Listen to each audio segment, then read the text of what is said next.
Something I think that could really benefit the Canadian healthcare system is having...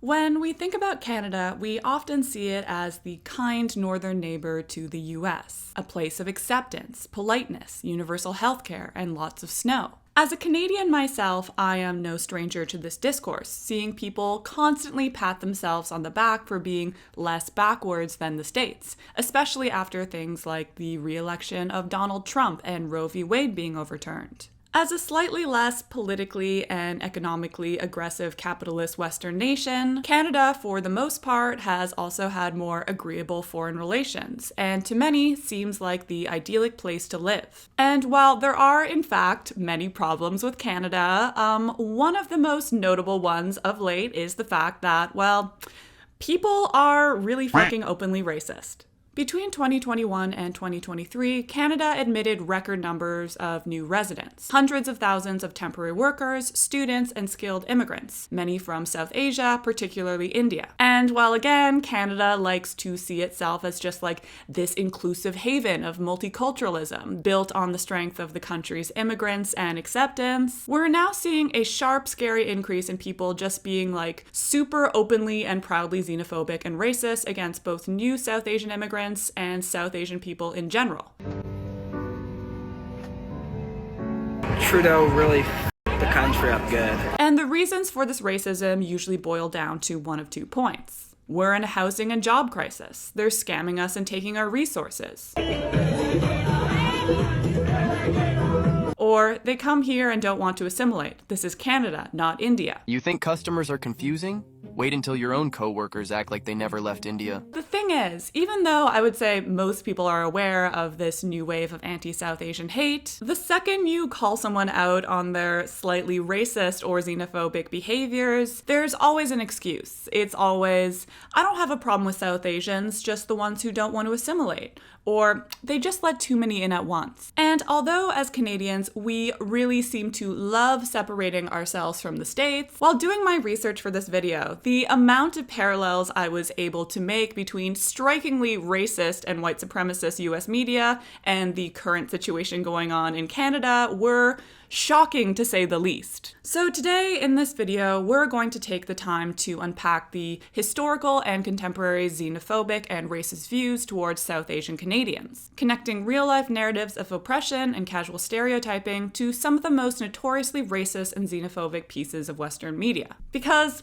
apparently facts aren't enough sometimes, and you really need to hammer it in via pop culture comparisons. And while there is definitely a lot of ground to cover, this is a huge subject, I'm going to do my best to make this video as digestible and easy to follow as possible. But hopefully through our discussion today, we can attempt to get a better grasp of this situation.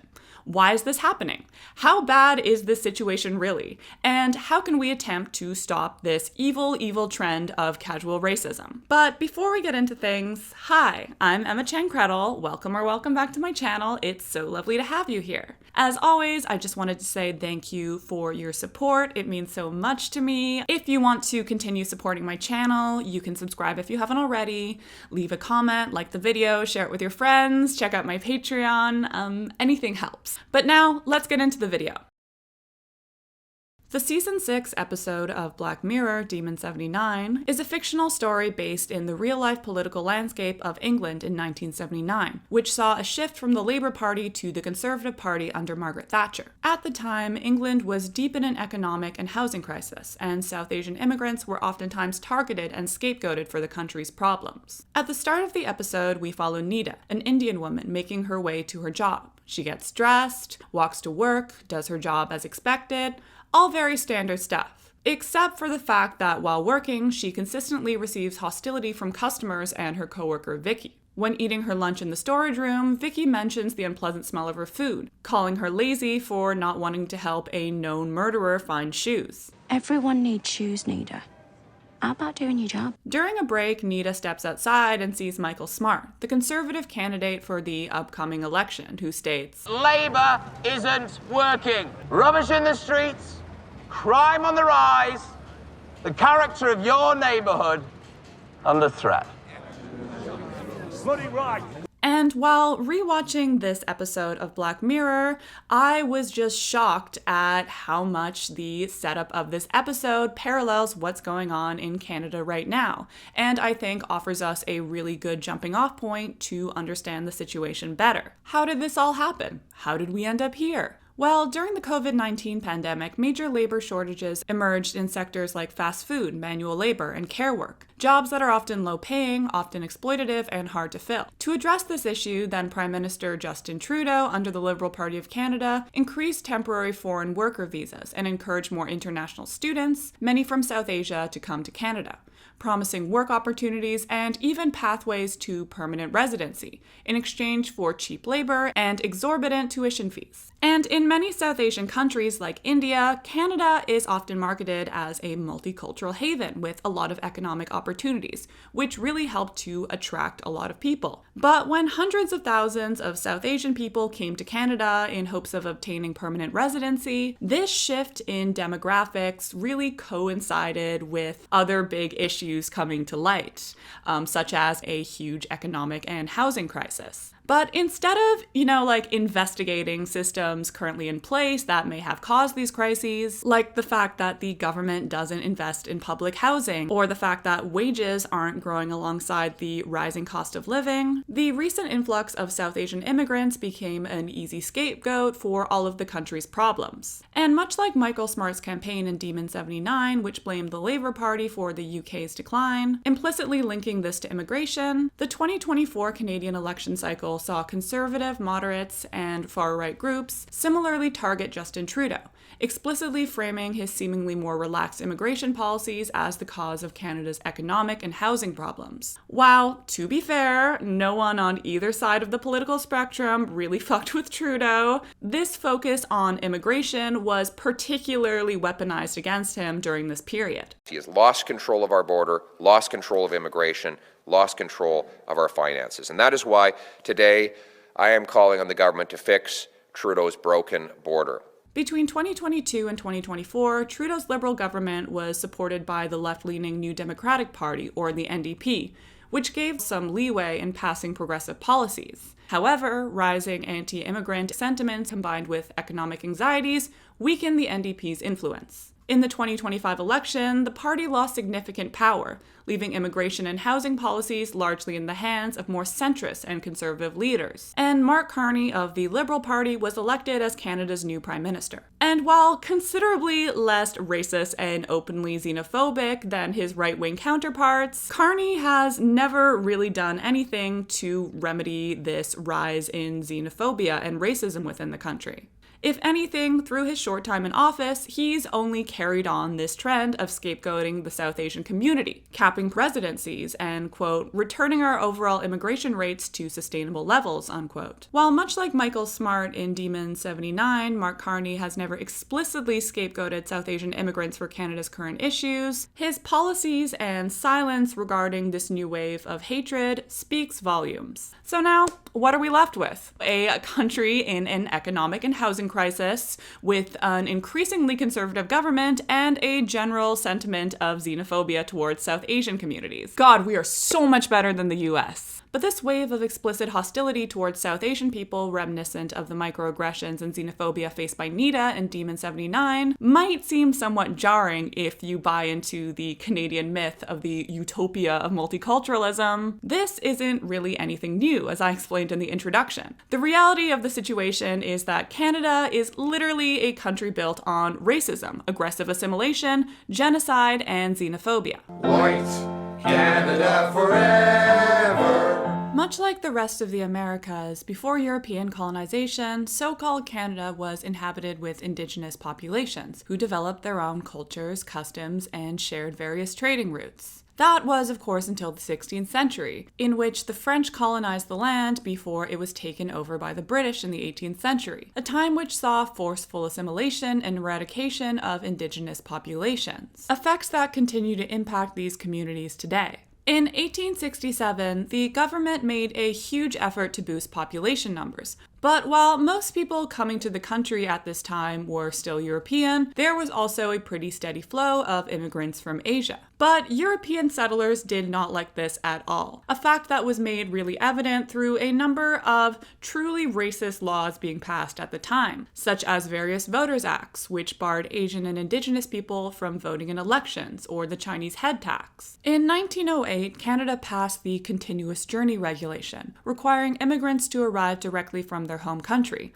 a law designed specifically to block Indian and Japanese immigration, since no direct ship routes existed between these countries. And this plainly racist policy culminated in the 1914 Komagata Mura incident, where hundreds of Sikh passengers were denied entry and forced to return to India. In speaking to these historically racist attitudes towards Asian people, the Ontario Human Rights Commission later noted that, quote, Asian Canadians were subjected to racist stereotypes as an unassimilable yellow peril, as being unsanitary, scheming, and underhanded, unquote. A stereotype stemming from Orientalism, which viewed Asia as being intrinsically incompatible with Western values. The West is civilized and modern, while the East is mysterious, dirty, and seemingly ancient. And we really understand the way this functions through movies like Indiana Jones, in which Indian culture is perceived, well, like this.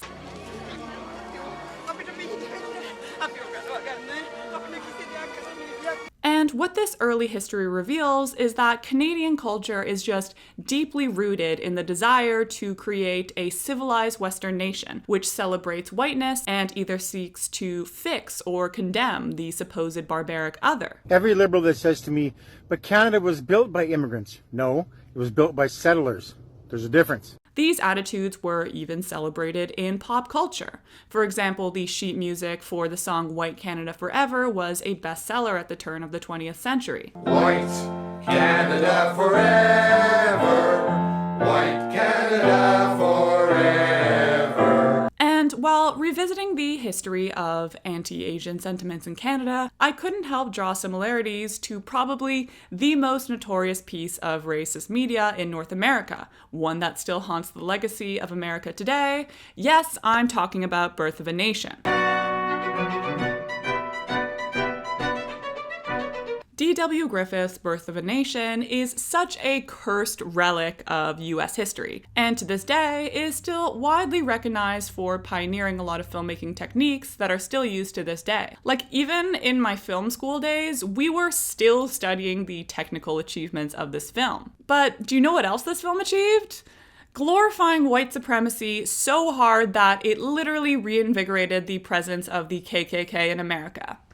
The film, taking place during the Civil War and Reconstruction eras, focuses just an absurd amount of time on brave white Americans fighting off barbaric black communities, reducing black people to deviant predatory stereotypes. While Birth of a Nation is not a piece of xenophobic media, its racism is instead directed at black communities that were brought to America during the transatlantic slave trade, which I realize is a very different situation. It's undeniable that these aspects of noble white supremacy in North America and viewing non-white bodies as barbaric was and remains a key structure of anti-South Asian xenophobia within Canada. Like, in this day and age, it is far too common to go online and just see people making sweeping racist generalizations about the South Asian community. All racialized bodies are the same, and we need to get rid of them.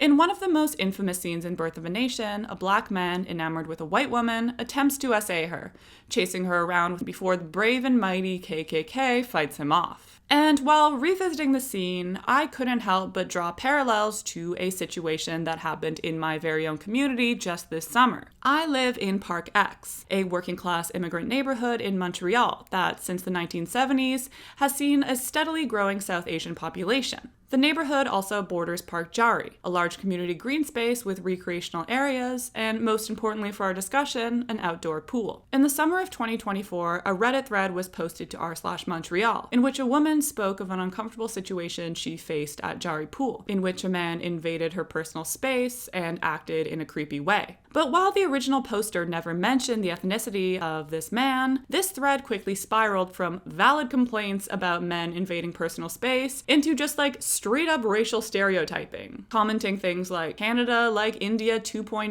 now, import third world, become third world. And this whole situation ended up leading to increased policing and community vigilante efforts, a modern witch hunt framed as protecting white women from a perceived racialized threat, a la Birth of a Nation. The real issue, of course, isn't South Asian men, it's men in general. Like, even if sexual harassment and assault is more prevalent in certain parts of the world, it still occurs in all cultures. As it stands, 1 in 3 Canadian women experience unwanted sexual behavior in public, and 30% experience SA after age 15. And yet there exists this double standard. White men's actions are individual, while the individual actions of a person of color reflect back on the entire community. But like I said before, when you try to bring up the racist overtones of, like essentializing an entire race of people, you'll often be met with one response. I don't hate South Asian people, just the ones who refuse to assimilate.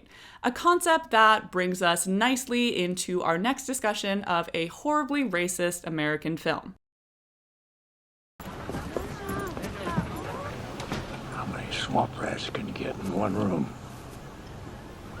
In 2008, Clint Eastwood directed, produced, and starred in Gran Torino, a film about Walt, a widowed Korean War veteran in Detroit, upset that his neighborhood has become overrun by poverty and crime due to an influx of Hmong immigrants. When Tao, a neighborhood teen, tries to steal Walt's Ford Gran Torino under pressure from a local gang, Tao's mother makes him work for Walt. Over time, Walt protects Tao from the gang, and Tao teaches Walt empathy and the power to become less racist, I guess. Okay, so I explained it really badly in the original scene, but essentially, Clint Eastwood's character ends up dying, and in his will, he leaves Tao his Gran Torino, but the only clause is he's not allowed to modify it.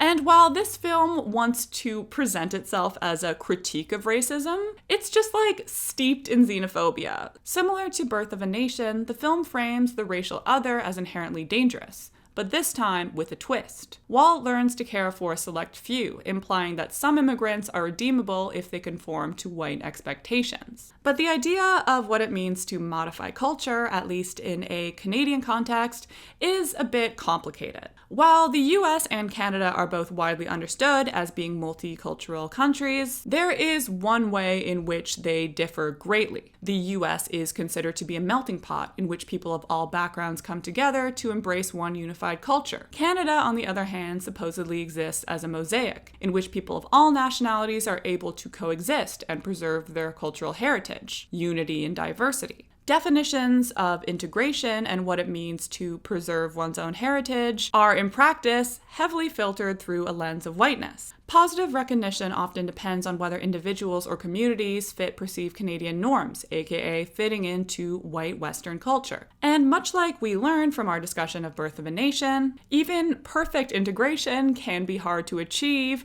when entire ethnic identities are very much being essentialized. And today, online trends only work to amplify this. TikToks and Reels highlight South Asians driving badly, throwing parties, or washing their hair in lakes, used as evidence of foreign culture threatening Canada. Because, white people never did any of those things. That's never happened before. I mean, we got Indian people hanging out by the group. Beautiful park. It is. I mean, it's got the Canadian infrastructure, but it's the people make you feel like you're in a different nation. Yeah. In both Gran Torino and contemporary Canadian xenophobia, there seems to be a conflation between things like dirtiness or crime and the concept of what it means to modify culture. It's always for the worst. You'll often see people online complaining that South Asian people, specifically Indians, are dirty and smelly and loud, traits allegedly inherent to Indian culture, that they then are bringing to Canada. We should pass a law that makes it mandatory for Indians to wear deodorant in public.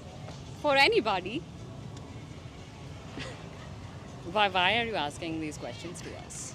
It is just a question. Yeah, I think these questions are... For anyone, I think it's very stereotyped that you're asking these questions. What's the stereotype? Yeah. Why are you asking about deodorant for Indians? I don't get it. It was just a question. And And while sure, North American and South Asian cultures are very different, this notion of Western culture being inherently superior is just like, not it. Like, don't act like this planned and fully legal Diwali celebration outside of the Eaton Centre in Toronto is evidence of devious and dirty activity.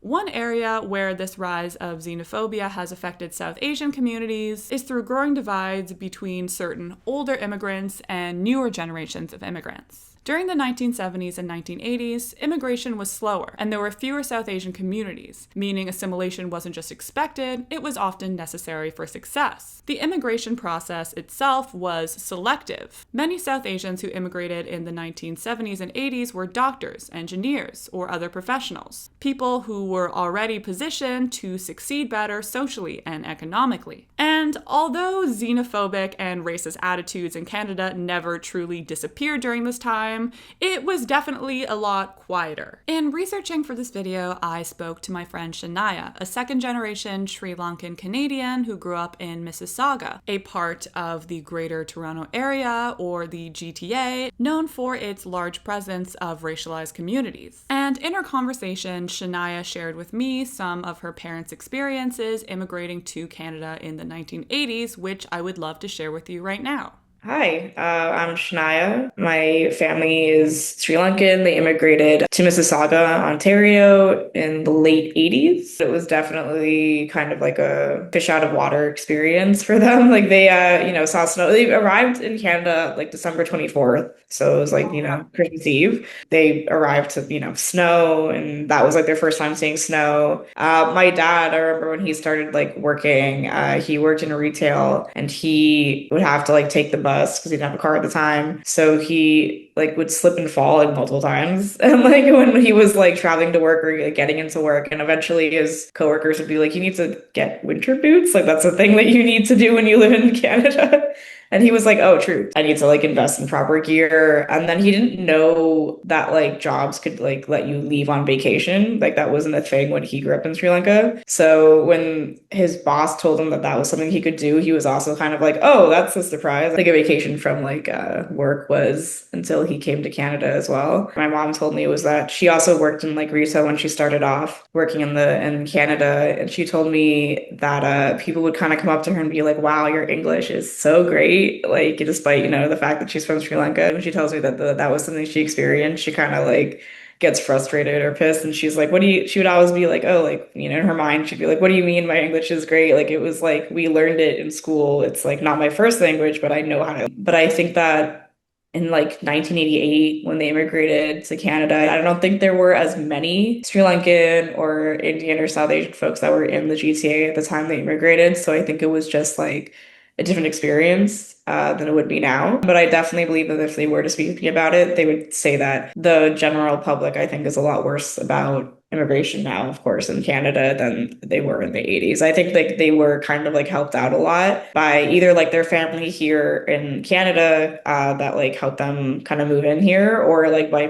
people around them that were, again, like as you mentioned, helping them to sort of assimilate. And I think that this is a perfect example of what was intended through the creation of things like the Multicultural Act in Canada. The cultural mosaic was built on this ideal of respect and guidance, helping newcomers adapt to Canadian life without, trying to erase their identities. But as immigration patterns changed and public attitudes started to harden, this ideal sort of started to fracture. It's not surprising then that some long-settled immigrants or second-generation people sometimes distance themselves from new arrivals, saying things like, they're giving us a bad name. The difference between Indians and there's modern Indians. You see, I'm a modern Indian. I'm very in touch with my roots, but I can also watch a good Adam Sandler movie, you know what I mean? I'm the best of both worlds. I love my chicken biryani, but I'll also go to my Mackie D's and get a nice Big Mac, you know what I mean? So if they're not a modern Indian, I think they have to leave Canada and get out here, man. As writer Aftab Ahmed puts it, older immigrants often, quote, assess and critique new arrivals against the admission thresholds and benchmarks they themselves had to meet, unquote. And while this is definitely a very interesting and important talking point, I am not South Asian, and it is not my place to speak on this issue. But luckily, in my discussion with Shania, we were able to touch on some of these issues.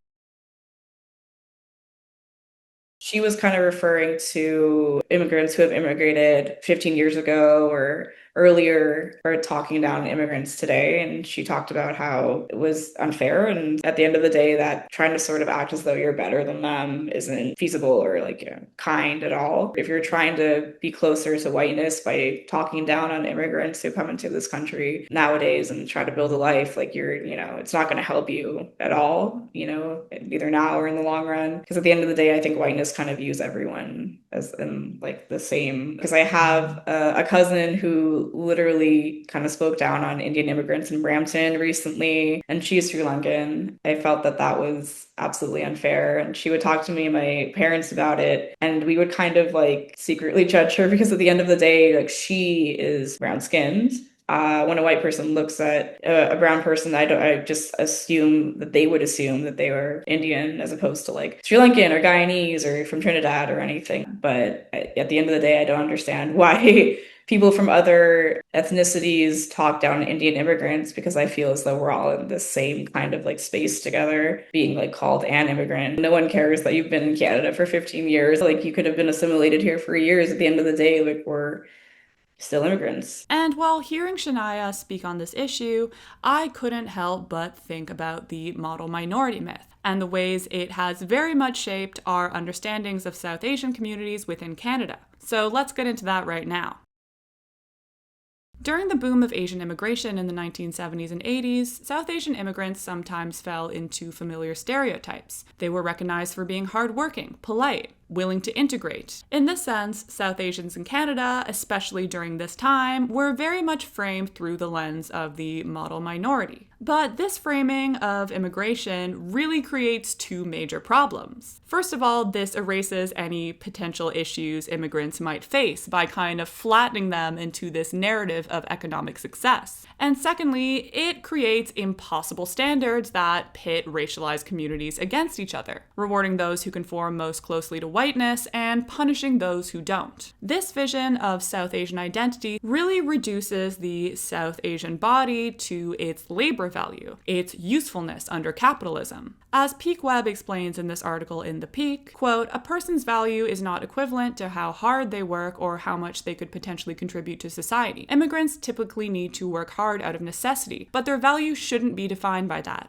Immigrants are inherently valuable as people. Society holds immigrants to a standard of whiteness and capitalism which doesn't acknowledge the colonial history behind this country," unquote. And in this discussion of reducing South Asian people to their potential for labor, it's hard to not bring up one of the most infamous portrayals of South Asian people, Apu Nahasapima Petalon from The Simpsons, a first-generation Indian immigrant and convenience store owner who is consistently trying to prove his patriotism while still holding on to his Indian heritage. And while that tension between preserving one's culture and fitting into Western values reflects a very real immigrant experience, Apu's characterization in the show was pretty much reduced to a caricature of Indianness, voiced by a white actor. In the documentary The Problem with Apu, Hari Kondabalu sums this issue up quite succinctly, stating, "And yes, I know Apu is one of the smartest characters on The Simpsons. Granted, the bar isn't very high, but that's not why people liked him. I never heard anyone say they liked Apu because he exposed the idiocy and bigotry of Americans and the struggles of the average immigrant.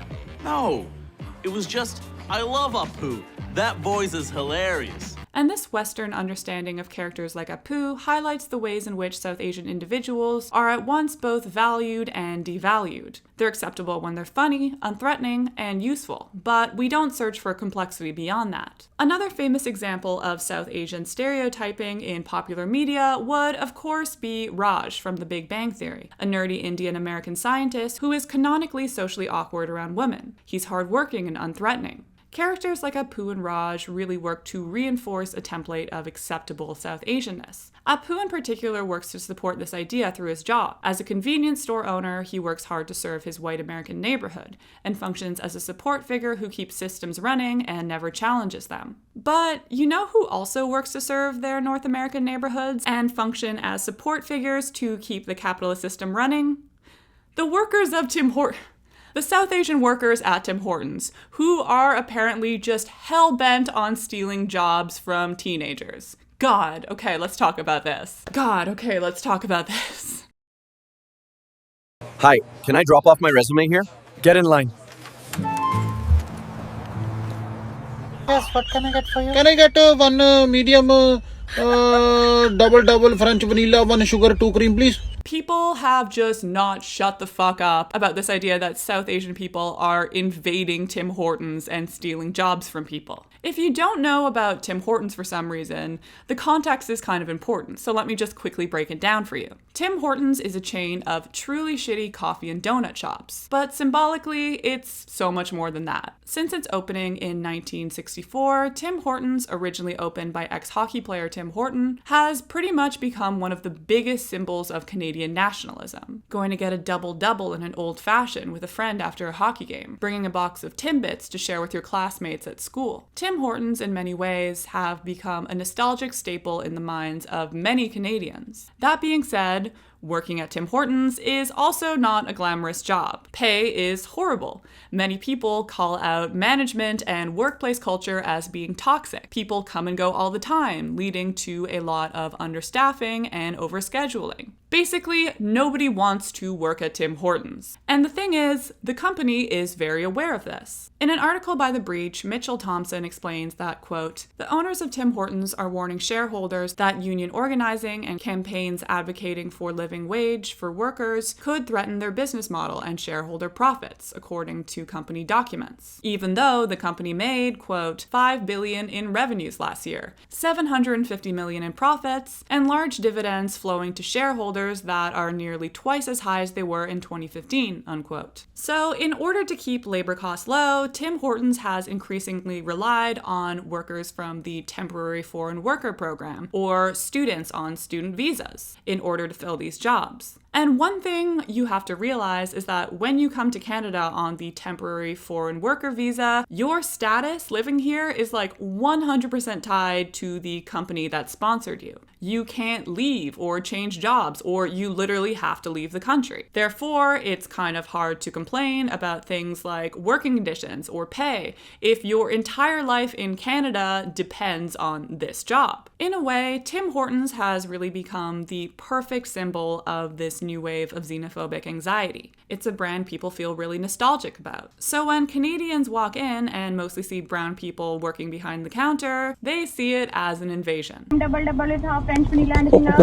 And when you combine that nostalgia with an economic crisis, rising rent, job insecurity, and inflation, the logic becomes really evident. Things used to be better, demographics are changing, these two things must be connected. Instead of being like, maybe the systems we have in place, the ones that limit and slow down the building of affordable housing, maybe these are the problem. We have people just like casually antagonizing and scapegoating South Asian people who, in some instances, are in very precarious situations. People don't trust that South Asian people have valid reasons for being in this country, which is something that we see time and time again, from Komagata Mura to a lot of online hate comments we're seeing. No thanks, just the coffee today. Okay, no problem. What about a credit card? What? I am asking if you would like a Tim's financial credit card on top of your double-double. People love to view South Asians as inherently untrustworthy. One of the most popular stereotypes about India in popular media is that it's a country full of deceitful scammers.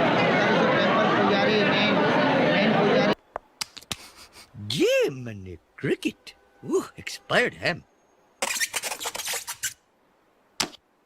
But in a contemporary context, a new form of Indian scam content has risen. Scam baiting. And if you've never come across one of these videos before, they're pretty simple. Content creators pretending to fall for refund scams, annoying and wasting the time of scam callers.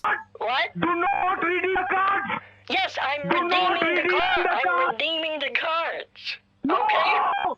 No! And there is something really satisfying about these videos. For example, I used to watch a lot of Kit Boga videos back in the day, and watching him get vigilante justice on scam callers was funny and legitimately helped to educate people on scam culture. But in the same breath, scam baiting in a lot of ways has become fuel for racial resentment. And this to me is a really complicated and weird situation. While there is nothing immoral about exposing scammers, and many of these call centers happen to be based in India, given the fact that South Asian people are already seen through the lens of moral suspicion, the line between there are some scammers in India and Indian people are scammers starts to blur. And this conflation of Indian culture and scamming culture is nowhere near more evident than in people's reactions to the viral panic surrounding student visas and undocumented immigrants in Canada. They've mentioned 8% of the students that we asked for compliance information from were potentially non-compliant. One of the most widely circulated claims is that Indian students are taking advantage of systems by coming into the country, promptly dropping out of their programs, and then just living here underground. A claim that can be summarized through the viral headline, 47,000 missing Indian students. But while this number seems shocking, it's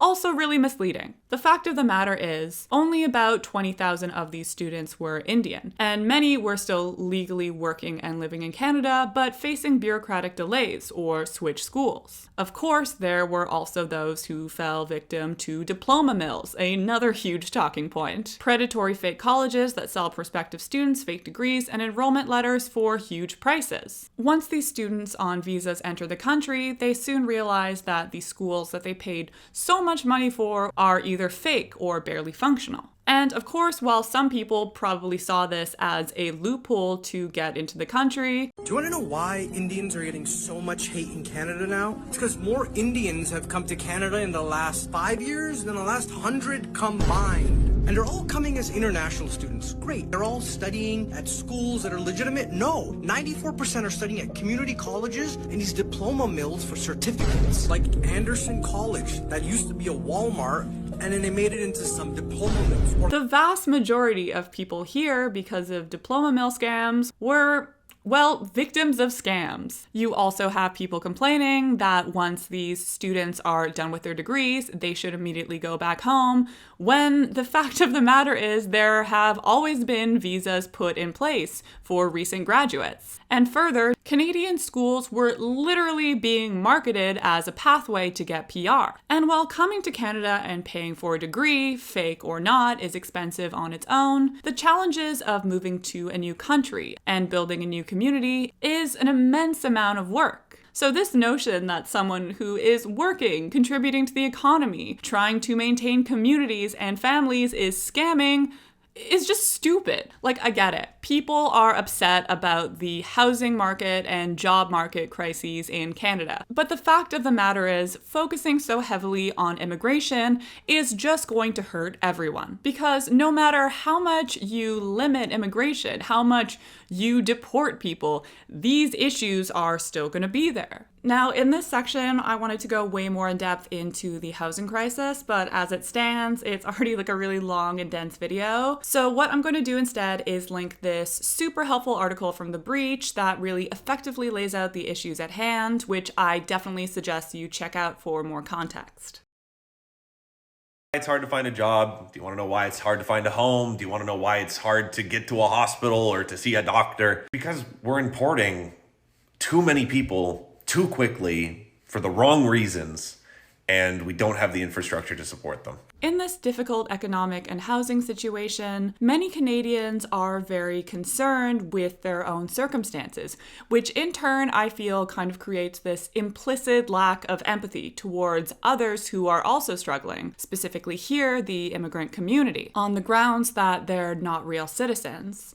But to quote the great Tati Westbrook in Bye Sister, just because the person next to you is in a full body cast doesn't mean your broken arm doesn't hurt. But in all seriousness, the focus on undocumented immigrants in Canada as a product of this scammer mentality is both harmful and not really all that useful. What do you propose the solution here is? We get ICE in here and just get a bunch of internment camps? What we should instead be doing is moving towards regularization, or the granting of permanent residency to undocumented immigrants who already live and work in the country. Regularization regularization would not only allow these immigrants to access essential things like healthcare, essential services, more job safety, and less potential for exploitation, but would also benefit the Canadian economy. According to the International Organization for Migration, quote, regularization leads to the stabilization of a migrant status within a country, decreases the likelihood of migrant exploitation, increases tax and social security revenues for the state, improves the availability of more accurate data on labor market and irregular migration, and weakens the underground economy, unquote. Which, especially if combined with the building of more affordable housing, seems like a win for everybody.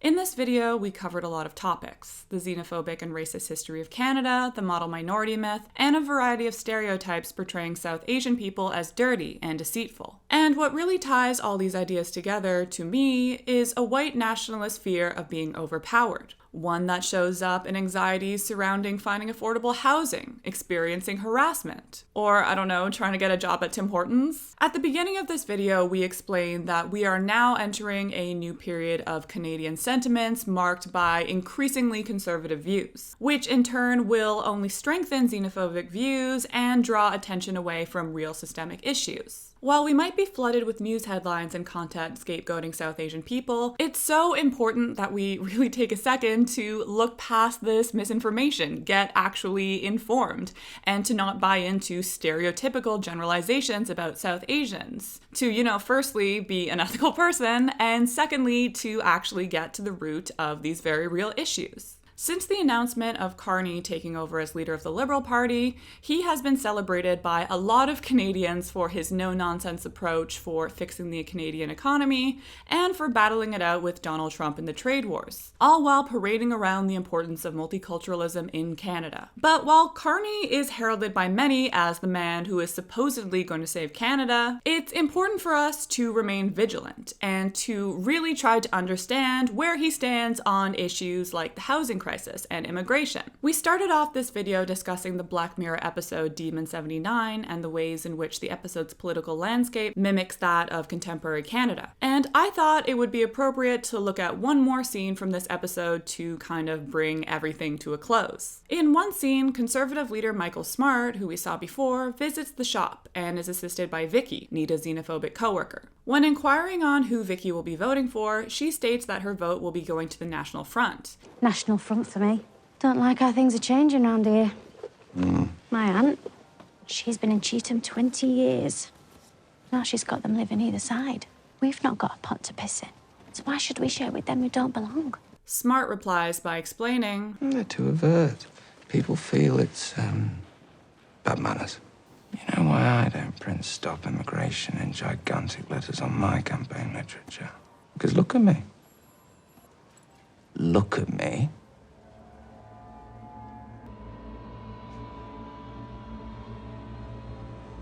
You know what I stand for. And this scene is just so haunting to me, honestly, not just in its delivery, but also in the fact that, like I just said, I think it really mimics what's currently going on in Canada right now. Mark Carney, as a centrist liberal, uses the guise of multiculturalism as a form of good manners, of Canadian politeness. He has absolutely no problem massively cutting down permanent residencies and, quote, maintaining control of the border, unquote, but he's also really sorry that we're not living up to our values. But you know what he stands for. Carney has never blamed South Asian immigrants for Canada's economic situation outright. But as we said in the introduction, by staying silent about this rising xenophobia and implementing restrictive immigration measures, his policies end up hurting South Asian communities anyways. And this is not a Canada that I am particularly proud to live in. A country that masks itself as this multicultural utopia, but is really, at the end of the day, a country built and fueled by a series of constantly rising and falling racist trends. And I think right now is a really important time for everyone to just be really critical of the people in power in this country, no matter how much we think we're better than the US. Keep Mark Carney in check 2025. At the end of the day, racism and xenophobia just aren't cute looks. It's really evil, in fact. And I just think now, given the situation in which it's just become so casual, it's more important than ever to speak up about these issues, to kind of just check people. Because I'm sick of seeing these behaviors, and you should be too. But that's going to be the end of the video today. Thank you so much for watching. I know this one was a bit dense, but it's something that I've really wanted to talk about for a while. I think it's a really important issue, and I've generally just wanted to do a piece about Canada for a while, seeing as a lot of my videos are kind of America-centric. So yes, thank you so much again. If you want to support the channel, like I said before, you can like, subscribe, comment, check out my Patreon. But yes, see you in the next one. Love you.